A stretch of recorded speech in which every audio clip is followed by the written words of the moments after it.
Good morning! Gagawa po tayo ng simpleng pagkain. Ay, ang bigat!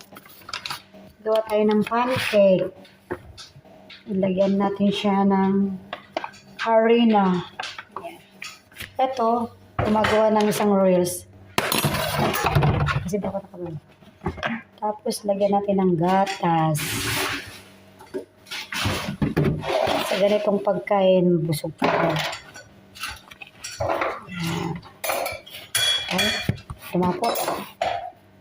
Ayaw niya ng cheese, kaya simple lang. Ito na. Egg.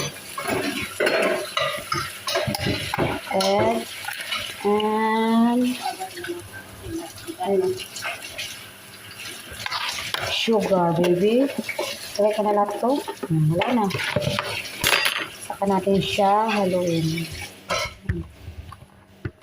Para bukas pa to, para minsanan niyo. Kasi ayaw ni Maysa ng may saging.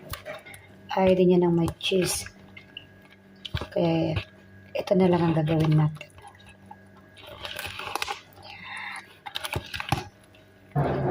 Ayan na siya, oh. And then, ipiprito ko na siya.